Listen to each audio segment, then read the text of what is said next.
in the recording, but I will send the link out to everybody afterwards. So we're going to talk about teaching low-level learners, and we're going to approach this from several different angles, thanks to all those who filled in my little survey and provided input for the workshop. We're going to talk about considerations, lots of foundational considerations for teaching low-level learners. And some of you are teaching people who don't have literacy in their first language or in any other language, which is a completely different ballgame in some ways. Some of you are teaching small one-on-one, some are teaching small groups or assisting in classes. So I'll try to use examples from different areas of teaching as we go through, but please don't hesitate to interrupt if you have questions or want to share some other insight. And also I'll say Zoom has the little hand. For me, it's easier if you actually use your big hand. I find that I miss the little hand altogether. I tell my students that also, just use your big hand. We don't have to worry about the technology. So we're going to talk about foundational considerations, and we'll look at a lot of examples also, and in terms of how to work through a lesson specifically with these learners in mind. So my first question to you is, why? Why does it feel harder to teach for some people to teach low-level learners than upper level learners? Anyone? Hard to communicate. It's hard to communicate with them. We don't speak their language, the same language. You have people who are non-literate, perhaps.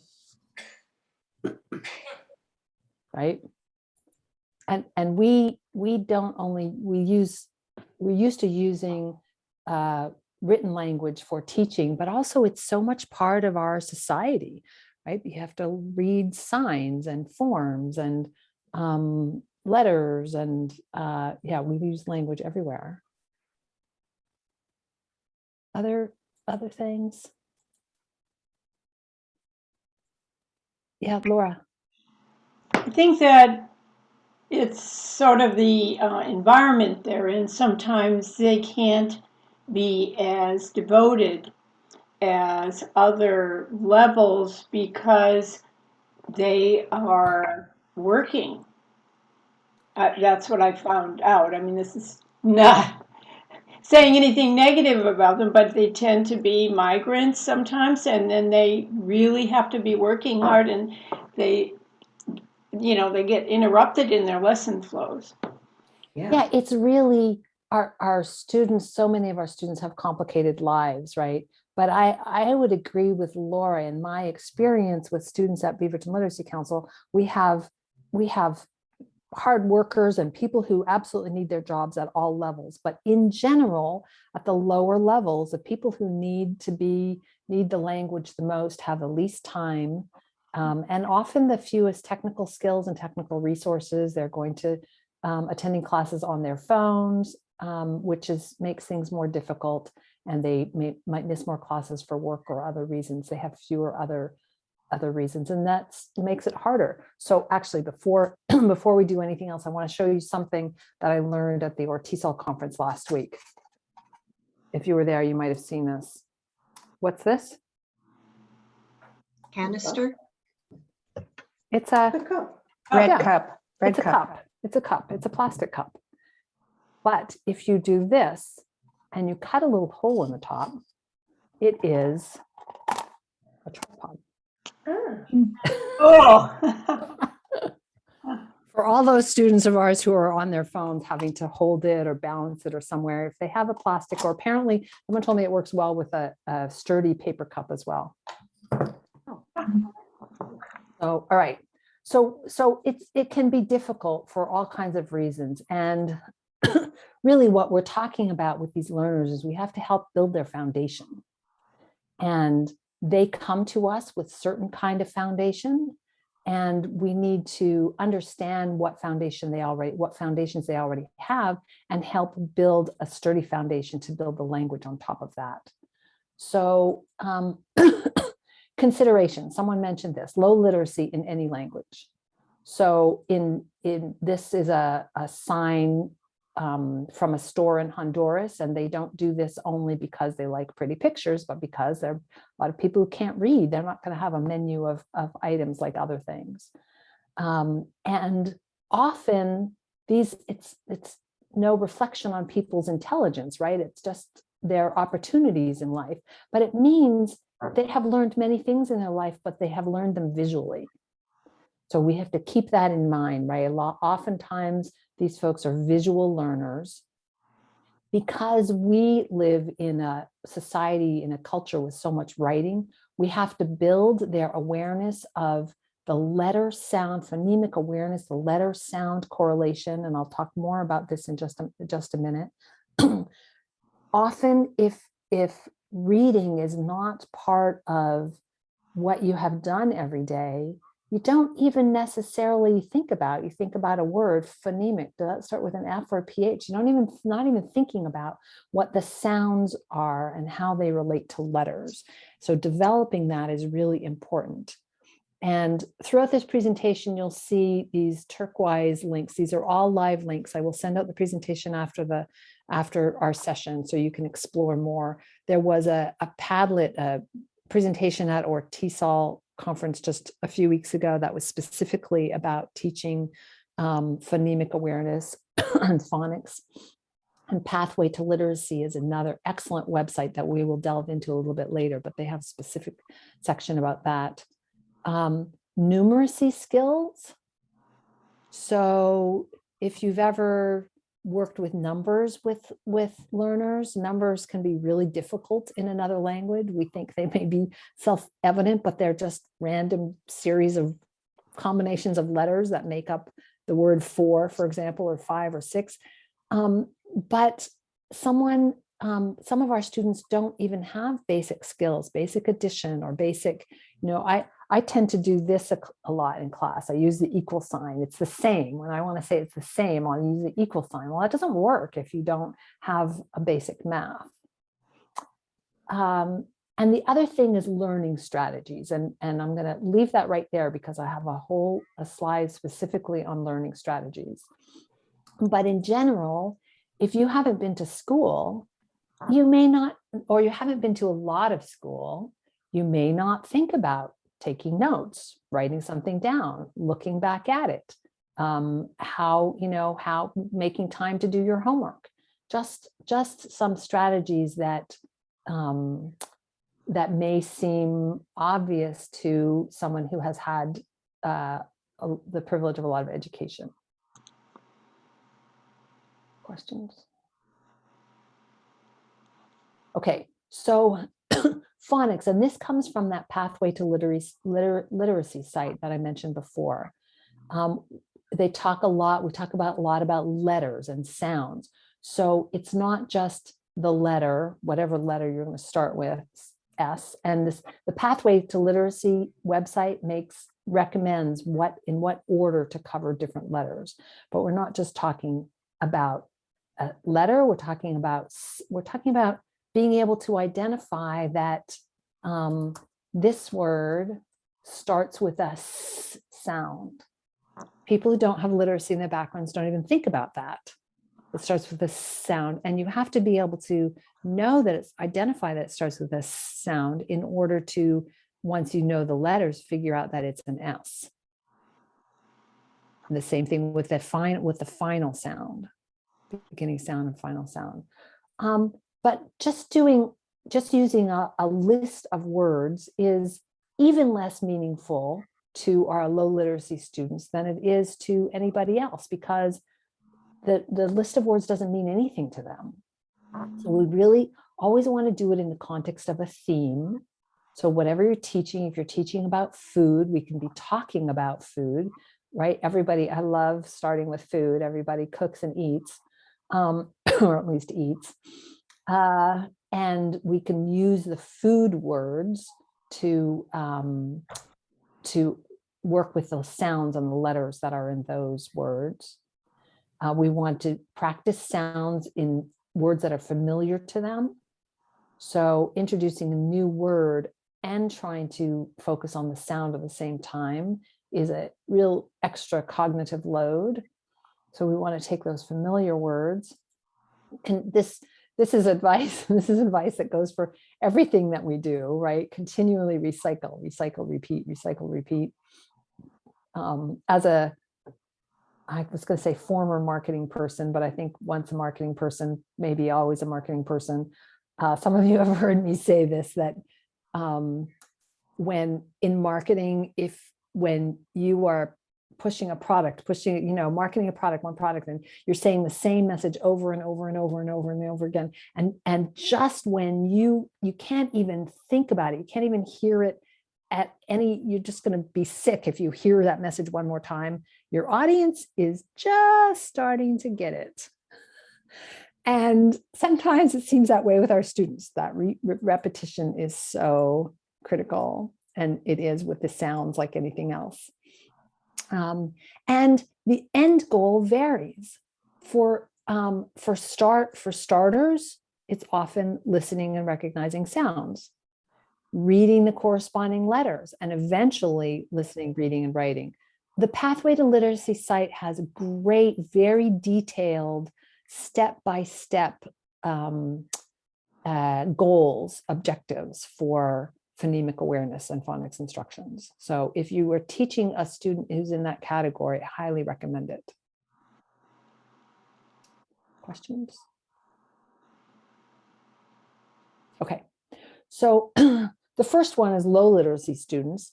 The second foundational consideration is very close to that: interrupted formal education, interrupted or limited. There's actually an acronym that the educational world has come up with an acronym for that. It's called SLIFE. SLIFE stands for Students with Limited or Interrupted Formal Education. And we have a lot of these students in the lower levels, right? They're in the lower levels sometimes just because they've never learned English, but often they don't have a lot of education in their own language as well. And I see that all the time. I get emails in Spanish. I do speak Spanish. I get emails in Spanish from students, and I can tell they're from Spanish spelling and grammar. You see indications of this here, and it affects their literacy, which makes all of these things still that much relevant, that much more relevant. Their confidence as a learner. They may have been told that they can't learn, or that they're stupid, or they belong in the fields, or whatever. But in general, they may not see themselves as a learner. And the learning strategies. Talk about that again in a minute.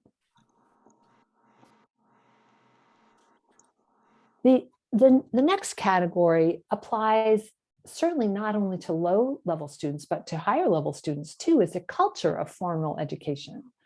So if you grew up in a classroom that looks like this, where you were expected just to sit and listen, and we have a lot of students of Asian backgrounds who come from classrooms like that, right? Or a classroom like this, where maybe you can raise your hand, but look at how many children are in this room. You're not used to having the attention from the teacher, and students get into our classes, be it one-on-one or a small Zoom class or an in-person class, and the teacher is calling on you, and they're actually expecting you to answer. In grad school, I had a colleague who was an English teacher in Korea, actually, and in 2 years of classes in our MA TESOL program at Portland State, he did not talk once in class. He did not answer one. He said, I know the teacher, intellectually he knew the teacher was asking for student participation, but he was probably 40, and his whole life he was told it is rude to talk in class. You don't talk to the teacher. So that really affects how you learn and your strategies in class. The other little story I'll tell you is from a school that I volunteered at teaching in Colombia in South America for a month. And I went into one of their public schools where they had classrooms around the outside of this building. And there were, I think, 600 kids in this school. It was, in the mornings, it was an elementary school, and in the afternoons, it was middle and high school. It was all girls, classrooms around the side with open windows toward the inside of the school, about 40 students in a class. And in the middle of the school was the gym. So, and there was no air conditioning or, just fans. So I don't think I've ever been in a noisier place in my entire life. But that kind of, our students are coming to class perhaps with something like that in their background, and it completely affects what they see as their responsibility in class, right? Learner agency versus the teacher's responsibility, what they're supposed to do. The girls were delightful in that school, but man, was it noisy. Okay, talked about, Judy, were you going to say something? No, okay. I talked about taking and referring to notes, taking pictures of the lesson or text, even in in-person classes. I had some advanced students who used to do this if I'd write on the board. I never wanted students to be taking notes and trying to listen at the same time, because that, I know that from Russian, that was I could not process what the teacher was saying and take notes at the same time and figure out the Russian letters at the same time. That was way too much. So some students will take pictures, or if you tell them that you're going to send them the notes afterwards, then they can just listen and concentrate. Homework habits, talking to oneself. For low-level learners, I love this. If you're working on food, when they're in the kitchen, actually anytime, I walk down the hall, I get in my car, I walk in the street, that is a tree, that is the sidewalk, that just whatever language they have, practicing using it, just talking to to themselves, can add so much English to their day. Real world interaction, just try it. I had a couple of Japanese students who told me they used the self-checkout at the grocery store for the first year that they were in the US, because the checkout in our culture, apparently it's fairly unique. In a lot of places in the world, the checkout cashier doesn't try to chat with you. And that totally intimidated them. And I just encourage, just try, ask when we practice, please speak slowly and all that.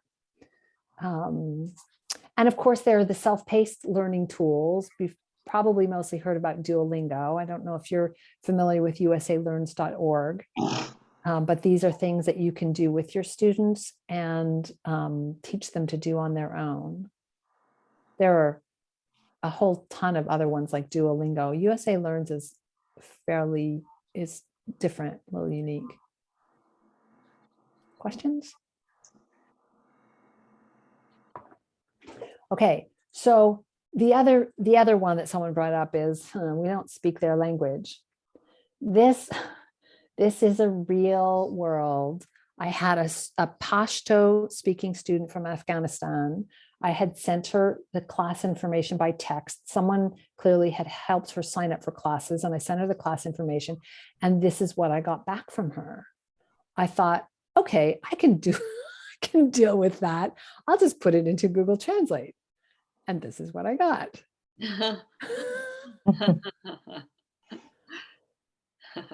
I think the Translate apps Google Translate has gotten pretty good in Spanish or in French, or it's not even so bad in Russian. When we did the translations for the Prepositions Literacy website, I actually put them through Google Translate first and then gave them to a native speaker, an upper level student, to do the corrections. And the Spanish speaking student had 1 or 2 corrections, and the Russian student had 3 or 4 corrections, and the Farsi student and the Thai speaking student said, "Can you send me the English version? I don't know what you're trying to say." So seeing this kind of thing, it just tells me just be careful. We just need to be careful with it. And we have purposely used words like register. To me, register seems more complicated, difficult than sign up. But because sign up is a phrasal verb, it has the word sign in it. If a student looks up the word sign in the dictionary, they'll get this, right? Like to sign a check or sign your name.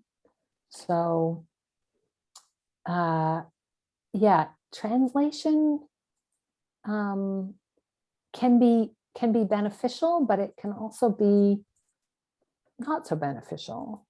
What would you think are some of the pros and cons, other than eat the dead?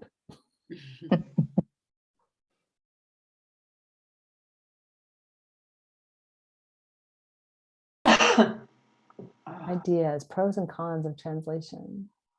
Yeah, Jenny. It's a starting point. It's something they can feel that is if you have no concept for it whatsoever, at least when you put it in there, something pops up on the screen. Right, it can be a starting point, absolutely. Other thoughts? Yeah, Lynn. It can remind them of the definition if they've forgotten it. They may have known it at one point in time, but they can look it up quickly and refresh their memory. Yeah, right. Ruth Ann. Ruth Ann, yeah. Yes, I think I was thinking that if the teacher was also using that, it would illustrate that the teacher doesn't know everything and that they're learning too, and there might be a I don't know, a different kind of acceptance or appreciation. Yeah, showing ourselves as vulnerable or learning. Yeah, that's very valuable. Deborah. It can decrease frustration. I know just for me, it's just like so many new words that once in a while, it's just really nice to go to a translator and like, oh yeah, that's what that word means. Just to feel like you know at least one of the words being tossed out at you. Right, yeah. Linda? It works well for just one or two words, but doesn't work if we're thinking in a sentence. And I had that experience when I was working in the library with foreign language speakers. So if you tend to put in a full sentence, it sometimes parses it differently than the intent would be when you understand the native language and native English. So that's both a pro and a con, I think, at the same time. Yeah, absolutely. So what about over-reliance? I observed a class the other day where the teacher it was a beginner class and the students were all Spanish speakers. And I was kind of kicking myself for having given this teacher all Spanish speakers because it did allow him to rely on translation. And he's doing a certificate right now. I thought, you need to learn how to do a class of all kinds of different L1s. But he had a little bit of Spanish, but he had his Google Translate window open in one half of his screen and whatever they were working on in the other half of the screen. And anytime he said anything, he was typing it into the Google Translate so they could see the Spanish. What do you think might be a drawback of that? They don't hear it themselves in the language they need to hear it, whether it's visually hearing, looking or it's too much. Because they are just looking at the Spanish. Yeah, just waiting for the translation. Just waiting. They're just The waiting. crutch. Right. Yeah. It's kind of like having the answers in the back of the book, in a textbook. If you start with the back, right? Life's uncertain, eat dessert first, look at the answers first, and then do your, right? Ruth Ann? Well, and they're also, if they're there to learn English, hearing the English and seeing the English, I thought was kind of the focus rather than understanding it in their own language, even though I know many of them may not have literacy skills in their own language. Yeah. And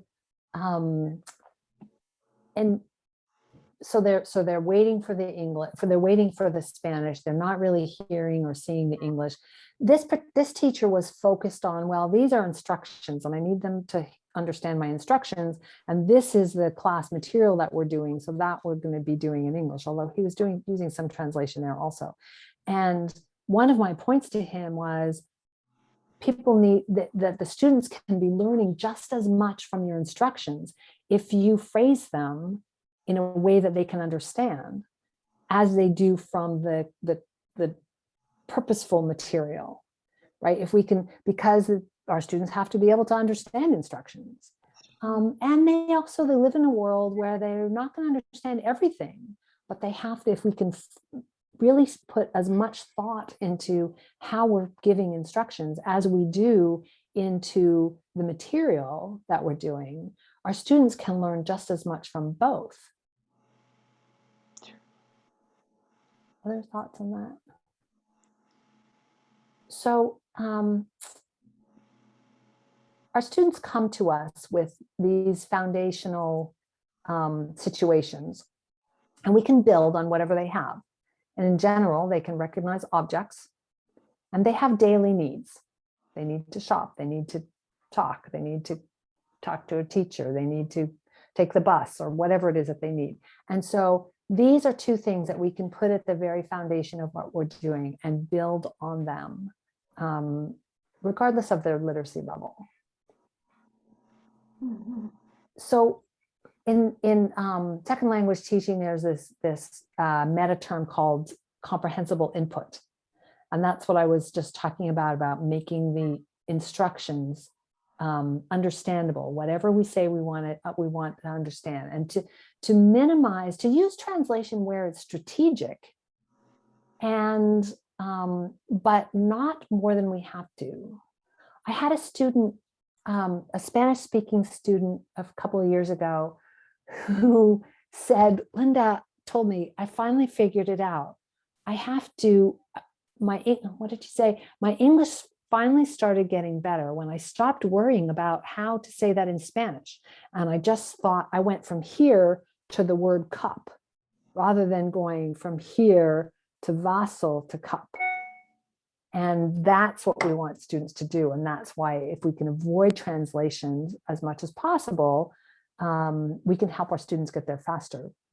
That said, in my first Russian class I took at PCC, and they teach it in an immersion style. And we knew that we all spoke English as a first language, students, and we knew the teacher spoke English as a first language. And sometimes there was one word that we didn't understand, and we were in person, she couldn't just pull up a picture, and she would jump through such hoops to try to explain it to us in Russian. We were beginners. We had no idea what she was talking about. And she was trying to draw, and I don't know about you guys, for me, that doesn't work so well. For her, it didn't either. And I thought, just translate it. Just give us a word in English, one word, 2 words. That will just clear up so much confusion. So to what some folks were saying earlier, sometimes it's strategic. It will just help. Do that quickly, and then we can move on.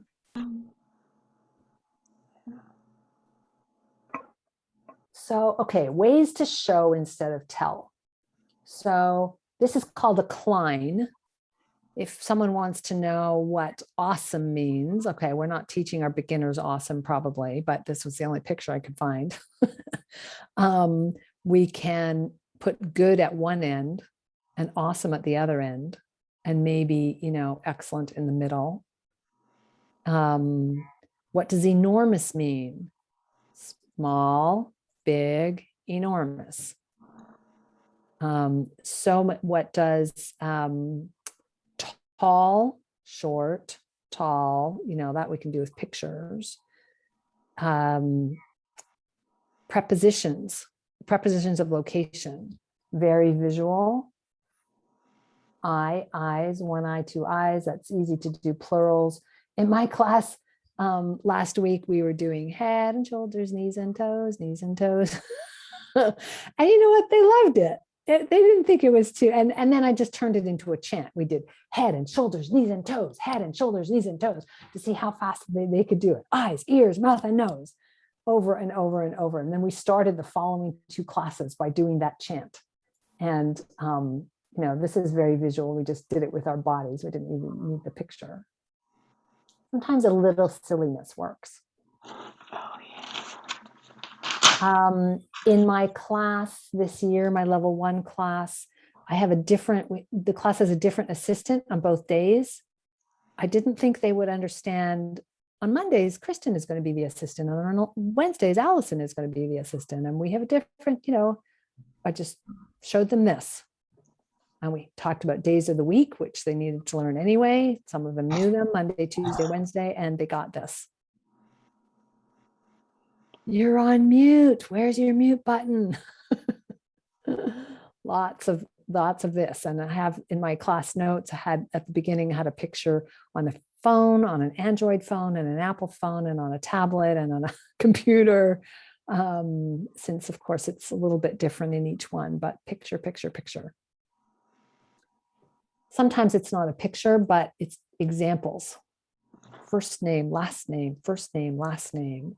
We use the names of the students in the class to illustrate. And I only had to do it once. My first name, her first name is Jenny. Her last name is Santos. What's your first name? What's your last name? Example, example, example, and students can figure that out.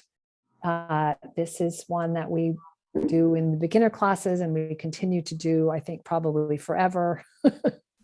I always put the he and she at the bottom, and it for any verb conjugation to emphasize these are the ones that are different. All of the other ones are the same. For some reason, for me, if you put the he and she in the middle, it sounds like, oh, but it's this, and then it changes, and then it changes again.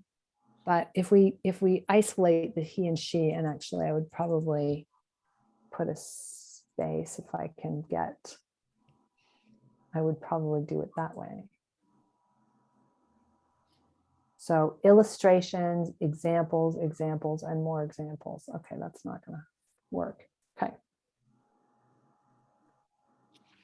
The Peanuts. Does anyone remember what it sounds like on a Peanuts comic cartoon when the adults are talking? Wow, wow, wow, wow, wow, wow, wow. And that's, I think, what we sound like often to our students if we talk too much. Here's a great example. This is a video. I gotta share my sound. I wanted to use this as an example because first of all, it's one of my favorite videos to use in class, and we're going to do exercises with it later. But just watch this portion and see what you think. Help you? Can I try on this jacket? Sure. Look what he does.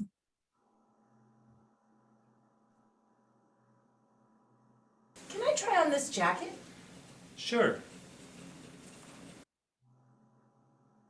Now, if you were in a store, really, they'd say, the dressing room is over there. It's at the end of the hall. Do you need any help? Blah, blah, blah, blah, blah, blah, blah, blah. Wow, wow, wow, wow, wow, wow, wow.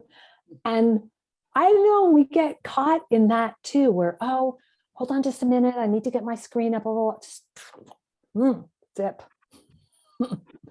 All that extra yakety, yakety, yak is not comprehensible input for our students. Can we show? Can we be more comfortable with silence? Just point or wait 1 minute. And we can add words to that because we want them to learn the words. 1 minute. Not hold on just a second, I'm almost there. Right? I catch myself doing that too.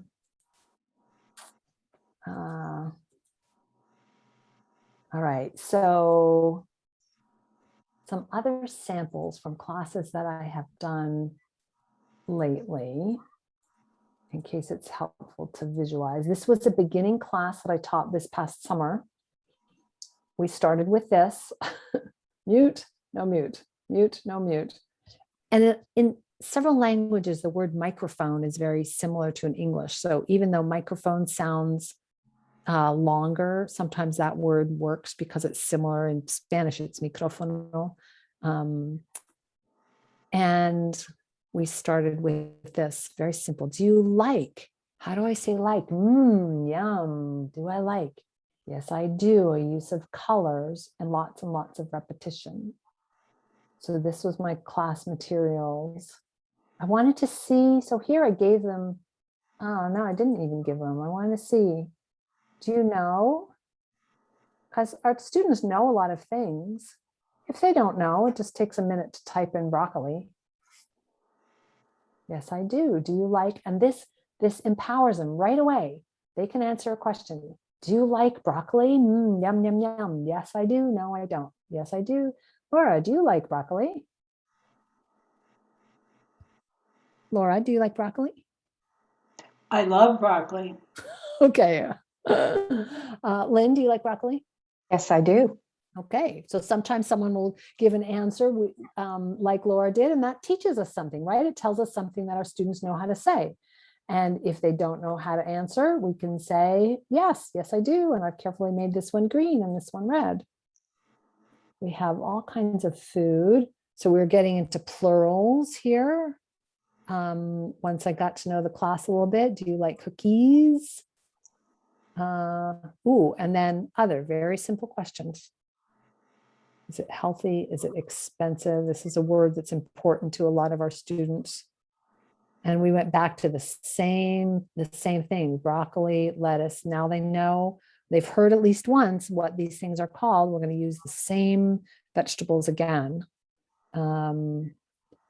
And are they, we're going to the plurals, the same ones again, not introducing something new. Linda, a question. Yeah. How much do you rely on writing the words versus having them hear and repeat them? I find myself in the class I'm taking very reliant on seeing the written word, and it seems to be hindering me from really integrating the word into my brain, how it's heard and spoken. What's the balance there? I will try to do it both ways. So do you like broccoli? We would write broccoli, and we do lettuce, and we do cookies, and I'd write out here. Do you, I see, can anyone give me the rest of this question? Like, what is that? Lettuce. And yes, I do. No, I don't. We pull them down, and maybe we'll do one more, maybe cookies, and then I'll stop share, and then we'll do the same thing. Do you like broccoli? And you'll know your students. With some students, maybe you want to just do one at a time, broccoli and then broccoli. And some, if you can do 2 or 3, probably not more than that, depending on the students. But then talk about, and of course, if it's food, you can bring things from your kitchen too. Shop according, your lesson plan is your shopping list. And then, so they saw it in writing, and now they have to concentrate on just how it sounds, and we can go back and forth. Does that answer the question? Okay. I have a question.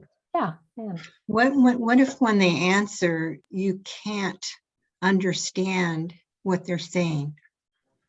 Like, they may know the word, but it may be so thickly accented or missed the phonics off that I can't tell if they are saying it or not. And then they get kind of frustrated after repeating it multiple times. So any ideas? I would model probably just once what you would want them to do if they don't understand. You would say, excuse me, right? Excuse me, or excuse me, please repeat. And if they still don't understand, you can, if you still don't understand, if it's a word like broccoli, I would just give it to them. If they're saying, well, excuse me, Again, yeah, broccoli. And then have them repeat broccoli, Okay. broccoli. And for pronunciation, often we think of broccoli. For some reason, for some learners, it works better to do it backwards.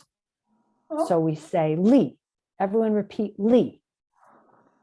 And then Kali. Kali. Everyone repeat, and actually, if we want, Kali. And then broccoli. Broccoli. Okay. And Thank try you. it in different ways. Yeah. Other questions or comments? Okay, here's another one.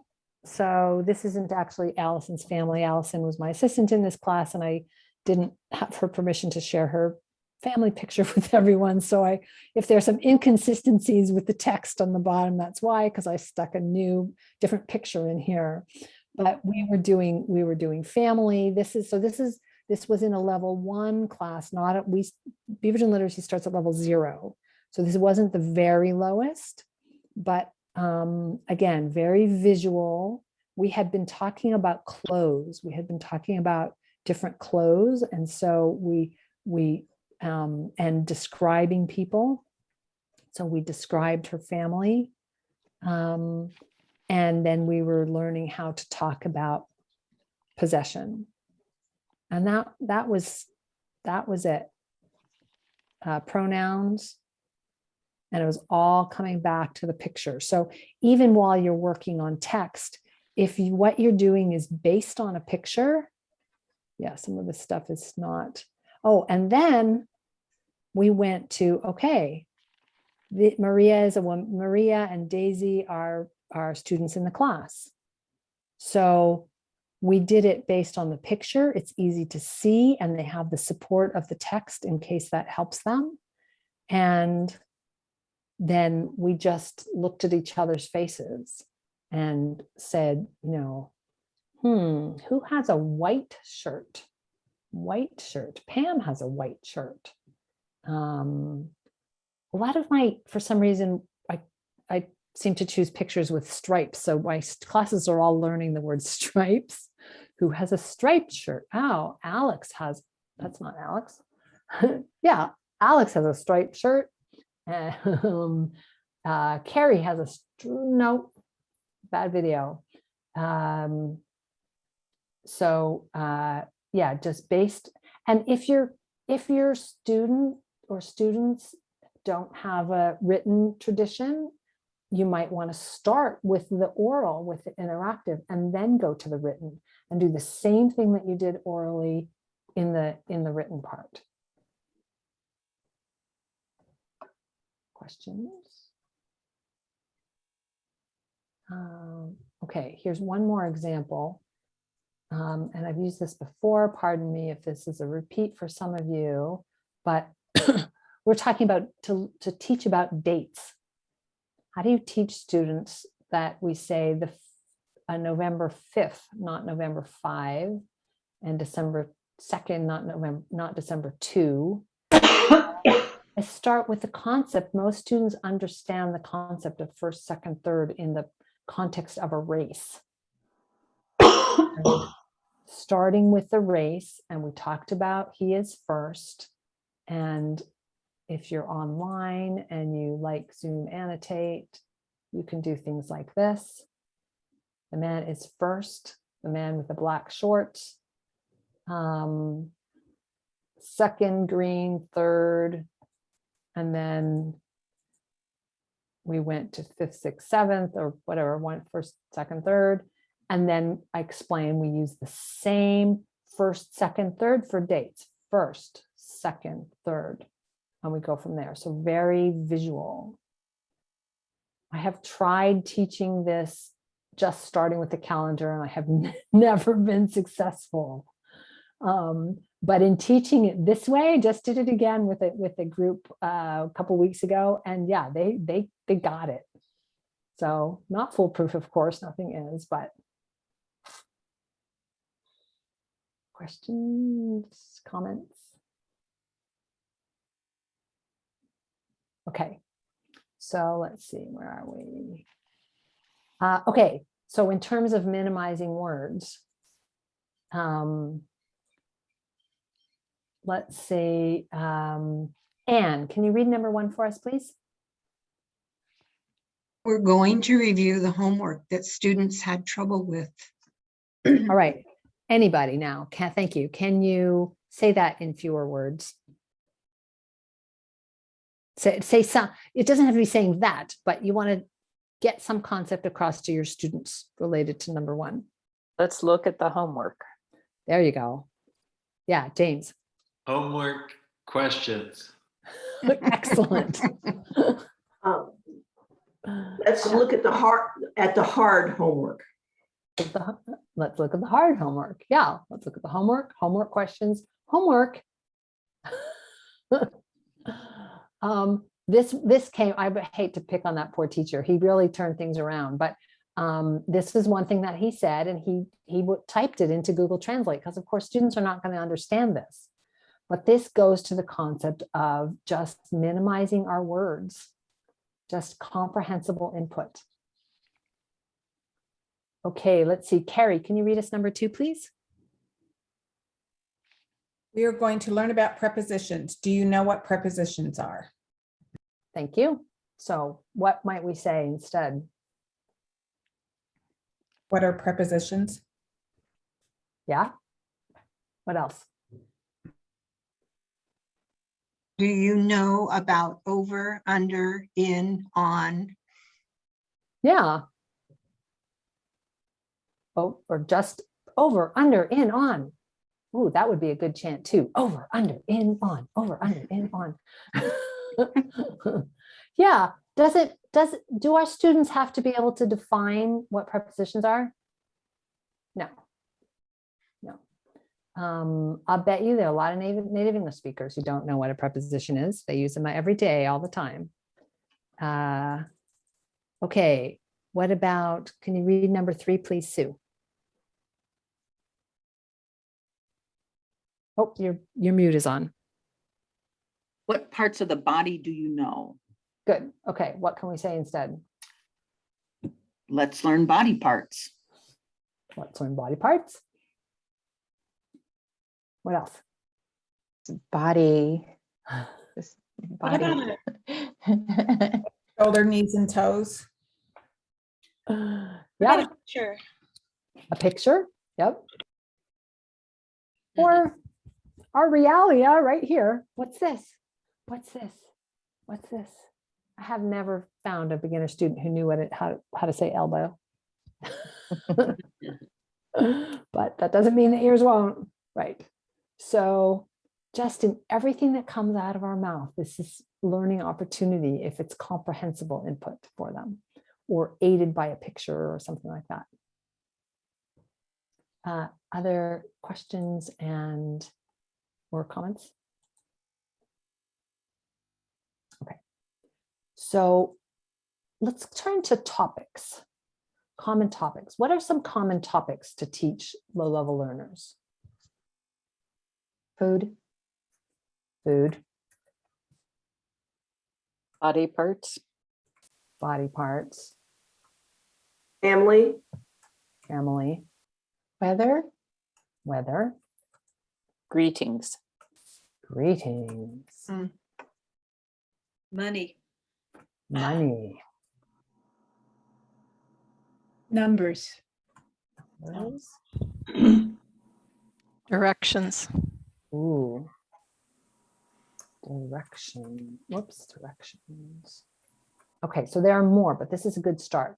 So if we're thinking about food, what might be an objective that we have for our students related to food knowledge? Vocabulary building. For what purpose? Shopping. Yeah, vocab for shopping. And what might they need to know when they're shopping? Let me rephrase that. What might they need to be able to do? Ask for something. Mm-hmm. Read labels. Where is? Read labels. All right. Look at price. Oh, yeah. Ah, prices. Oh, per pound each, buy one, get one free. Yeah.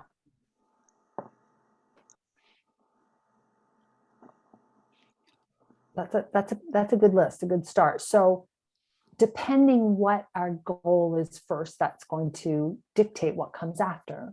So that's another thing to always be thinking about. What's your goal? What's the end game? What's the outcome for the student? Because if we're talking about food, we could go all different kinds of ways with that. And we'll see more of this soon. If they need to be able to ask where is, they also need to be able to understand the answer, right? They need words like aisle on the left, on the right, which you wouldn't necessarily right away think of when you're thinking about food. Or at the end. Labels.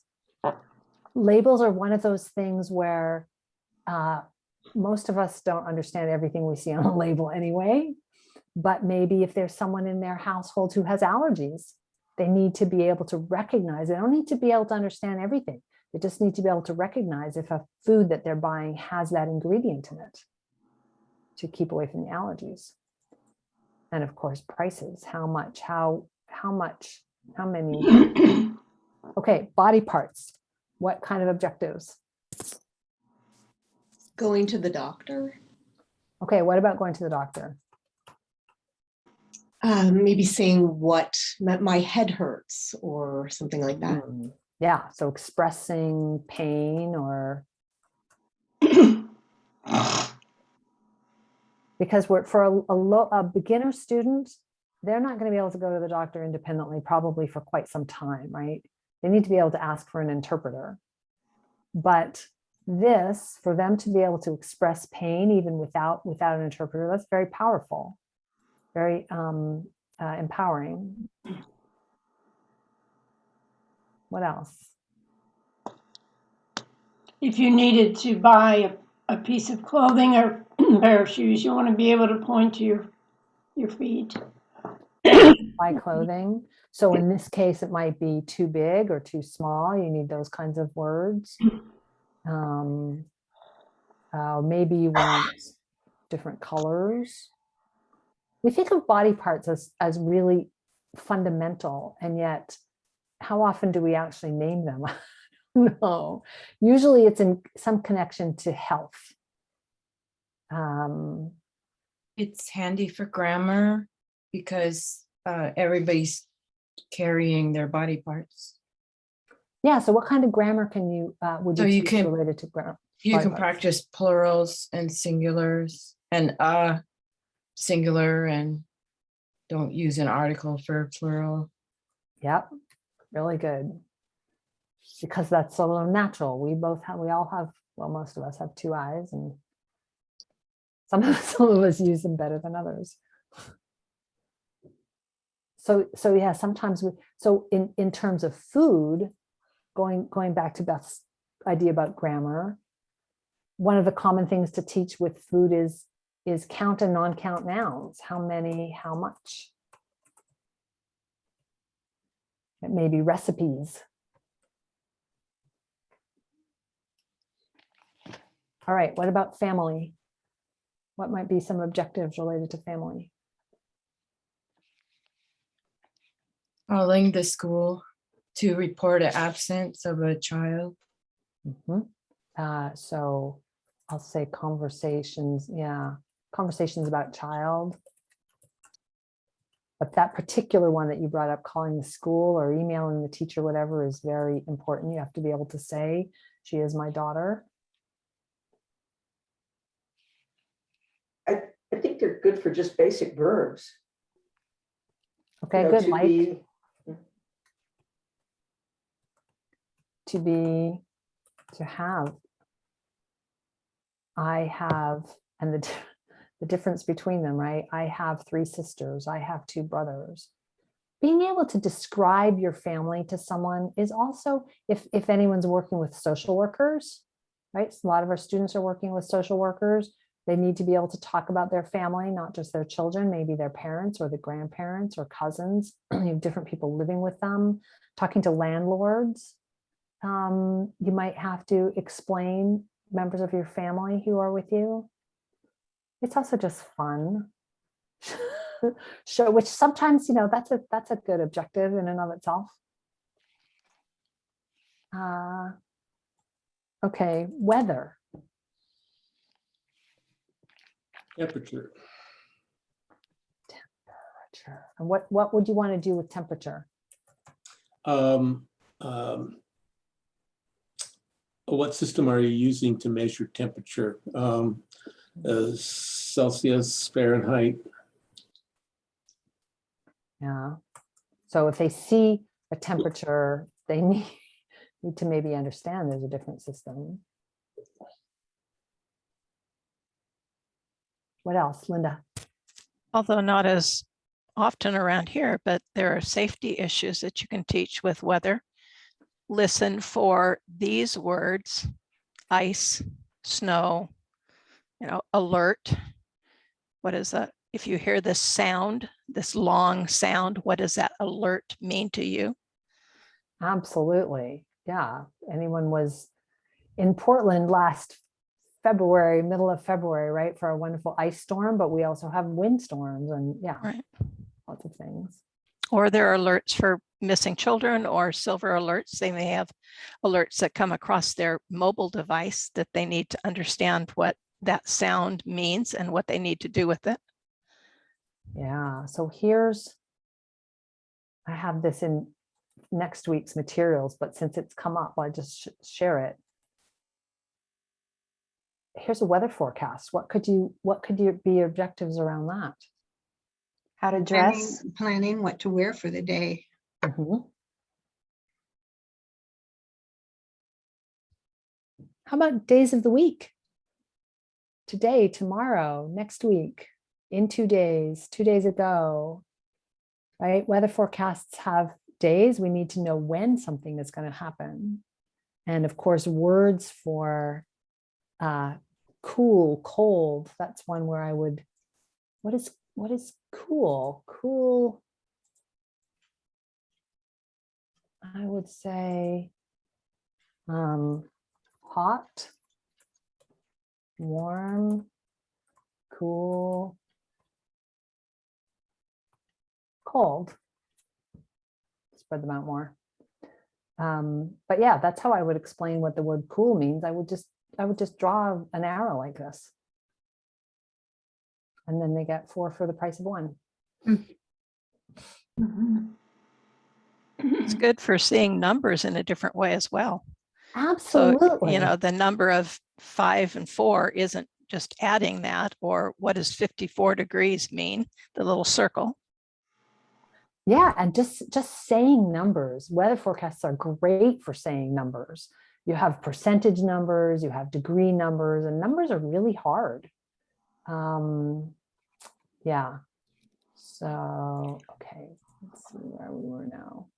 All right. So we have all of these different topics, and there are lots of resources out there that are by theme. So if you have picked a theme and an objective, and one of the things I'm going to ask you to do for homework before next week is to go into the Pathway to Literacy materials to see what's really there.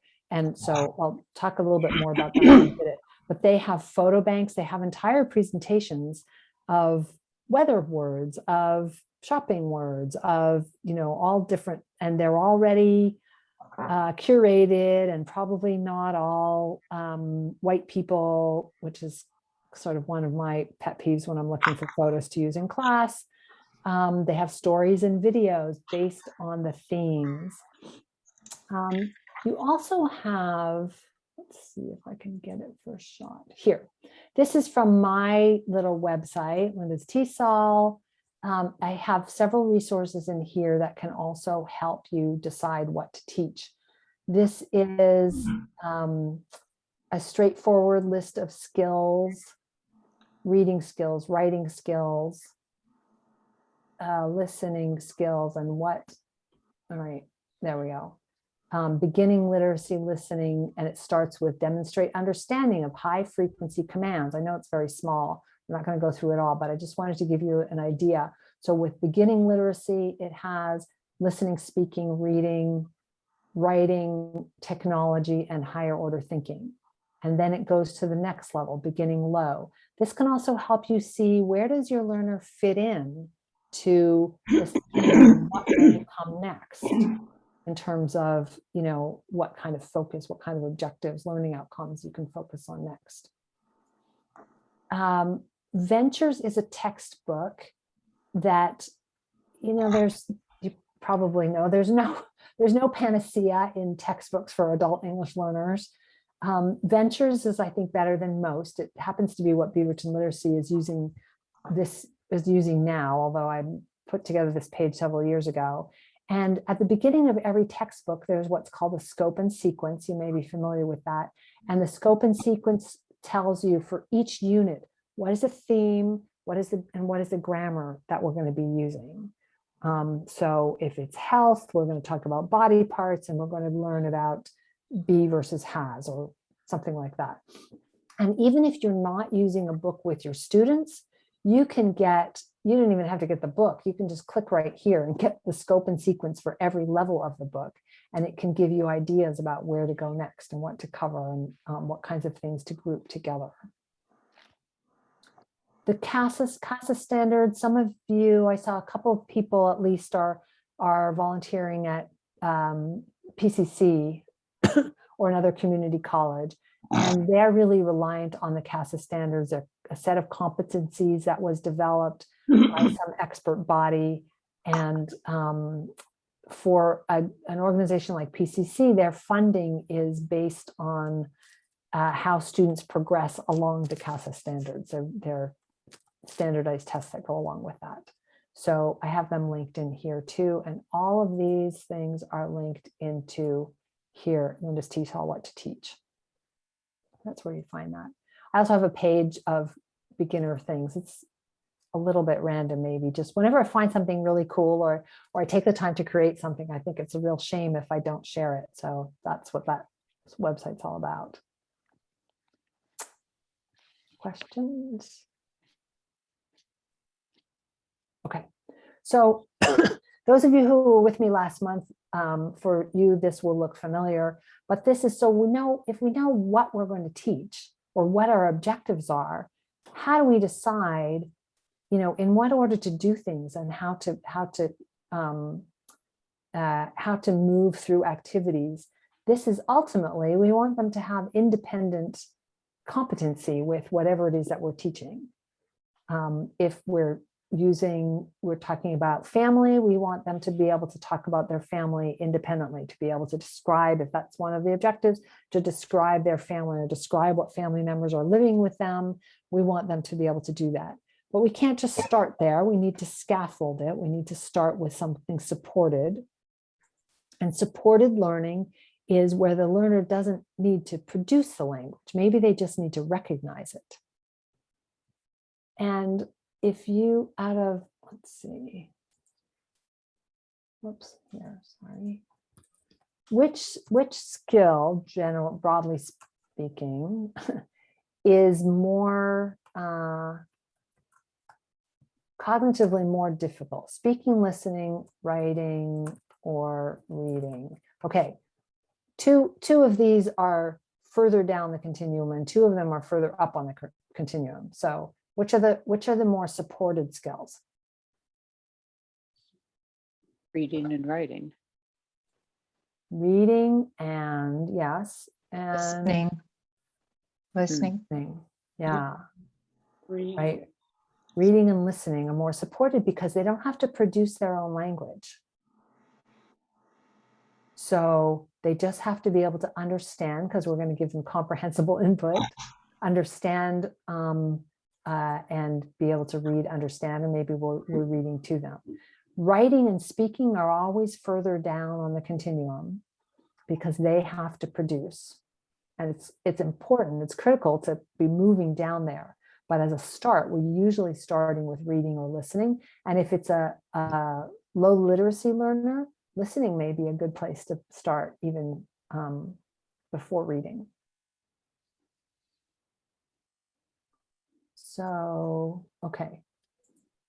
So here's an example. Again, might be duplicate for some of you. Hierarchy of questions. And actually, so we have easier kinds of questions and harder kinds of questions. Yes, no questions, either or questions, WH, who, what, where, why, personal questions or open-ended sort of. So let's examine this. So if I say, is this a hat? Yes, it's a hat. Yes or no, right? All the learner has to be able to produce is yes or no. If I say, are these potatoes or eggs?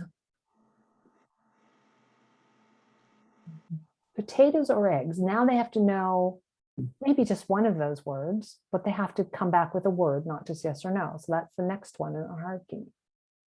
The next one is WH. Where is he? Where is he? Someone, where is he? Grocery store. Yeah, he's at the store. If I wanted to move that same question up in the hierarchy, I could say, is he at a store or is he at home? Is he at a store or is he at home? So it's still, and maybe they're not sure what a store is, but they're pretty sure that they're not at home, that he's not at home. So they can, that helps them use what they know to figure out what they don't know. And then we can talk about you. Do you buy potatoes? And more open-ended. What is he going to have for dinner? All right, eggs or potatoes, we talked about that. Open-ended for a little bit higher learning. What is that? Maybe if we've learned the word potatoes already, we can ask that kind of question. And I have a question. Yeah. And this goes way back to the very beginning, but how do you ask questions like the WH questions if they don't know what that means? How do you teach what or where? So one at a time and with a lot of time before you introduce the next one. Okay. So what is usually the first question we teach because we're always asking it. And that's one where I wouldn't teach it explicitly. We're just saying, what is that? What is that? And pointing to things. What is that? Is that potato or is it eggs? What is that? What is that? What is that? And gradually we can ask them to ask me, what is, and they point to something. And before they know it, they're using the word, the name what, the word what. How is probably the last one that I would teach because it's really conceptual.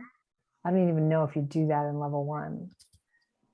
How is it not yeah, it's more abstract. Why? There you go. Why are we doing this? Yeah, also abstract. What, who is, you can say what, right, pointing to things, and who pointing to people.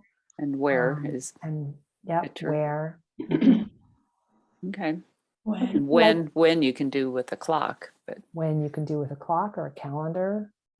And which, I haven't done which too much, but you know, if you're choosing between things, that's a little bit more, the difference between which and what, we don't even use them consistently, so that could be harder. Okay. Yeah. And I would zero in on one of them, use it a ton, then zero in on a second one, use that a ton, then go back and see if they can choose between number 1 and number 2 before you move on to number 3. Yeah, Amy. Sometimes I've had problems with, if I say like, what is your name? The student will say, what is your name? And they just repeat after me and they don't. And I say, my name is Amy. What is your name? and they'll say, my name is Amy, I've had that a lot with, early beginning students, where I ask a question and they just repeat the question. That's really hard. If it's a student who has a concept for written text, you could write out, what is your name? My name is Amy. What is your name? My name is Emily. To using their name and your name so they see different answers. Or put a blank where you have the name. Sometimes it helps to do a dialogue. So if you have two, you can show a picture with two people. And if you're in a class and you have another English speaker in the class or someone more advanced, it's great to role model it. We often don't have that luxury. But if you can show a picture of one person saying, what is your name? And the other person says, my name is Amy. And then it says, what is your name? And so just to give more illustration of what you want. Yeah, did you find another solution? Does anyone else have an idea? I try to teach the word repeat, I try to use gesture. My name is Amy, your name is Linda, I try to use gesture, but it doesn't always work. But I like the idea of you showing a picture of two people and pointing. I think writing it would be too complicated for the students I've had. So, but the picture is a good idea. You could also try saying, if let's say the student's name is Alex, my name is Alex, and see if they're really listening, they'll pick up that, no, that's not right. My name is Alex. Might use a name tag and point them to yourself. My name is That's Alex. a great idea. Yeah. That's a great idea. Yeah, really good idea. Other ideas? Good question. Okay, so one of the things that we can do in progressing down the path, again, with a student who does get the writing, is to take the answers to the questions and write them out. As the student is, this is why I like to use a document as opposed to a presentation software in class. I usually use Google Docs, but you could use Microsoft Word or whatever, excuse me, because I don't have to worry about how much is going to fit on the slide. And I can have my questions and then write the answers underneath, and I'm not running out of room. But let's say I'm asking the questions, and where is the man? The man is at the store. Are these potatoes or eggs? However they do. Potatoes, he buys potatoes, or he is buying, whatever you're teaching. He is buying potatoes, he has a green hat. And then you have a story, and it can be much smaller than this, shorter than this even, of course. It could be just 2 or 3 sentences. And then because these are the words that you just used with the student, then they will be able to read them. Even if they can't sound out the words, they know what they say. The man is at the store. In English, reading is partly phonetics and small part phonetics, but it's so much, with so many sight words. And visual learners might be able to more easily learn that this says man than to sound out man. So both skills are important, but we can take advantage of their visual learning capability in order to do something like this. So let's say maybe we have a much shorter story and we read the story. I like to play disappearing words. So if we asked a student to memorize this, if you asked me to memorize that, I'd say, no way, I can't memorize anything. But if you start taking away words and say, okay, now read it. And if you've said the man is at the store enough times, they will often generally come back with the man is at the store. He buys potatoes, and ask them to read it with the blank. And gradually, if your story is not too long and you take enough time, you can, I have done it where 90% of my words are blanks and the students know it perfectly. Whereas having just asked them to memorize it wouldn't have gone anywhere, but one word at a time with enough repetition. And then they have in their repertoire this phrase, the man is at the store. They can say that. The following class, I would bring out the same picture and see what they remember. Maybe read it again, maybe talk about it again, see what they remember that comes out. I'd probably, for homework, give them something like this and see if they can fill it in, or maybe it has, maybe make a little recording for them so they can listen and read for homework. So these, just with a picture, there's so much that we can do with that repetition, repetition, repetition. Questions? Yeah, Deborah. When it comes to repetition, in your experience, are people of different ages or different cultures require more repeating than others? I mean, you know, we hear that our older brains are a little slower, and so could use more and more repetition. And I'm just wondering if you found that to be true, what level of adults or ages are you generally teaching? I have not found that to be true. I can't. I'm trying to think if I could generalize at all in that way, and I can't. I have students right now, for example, in my level 1 class, whose profiles in terms of how long they've been in the US and their first language and their general age range, and they're both moms, and one of them's just super fast learner and the other one has more trouble. So yeah. That's why it's nice to, even if they don't understand, to leave some things open-ended sometimes, just show a picture so we can hear if they do have, because often we'll assume, oh, they won't know. But if we leave things open-ended sometimes, we'll get more information about what they do know. All right, we are out of time. I want to show you one thing that I would like you to look at for homework. Pathway to Literacy. I thought I had it open here. This is that adult ELL Pathway to Literacy website that I mentioned.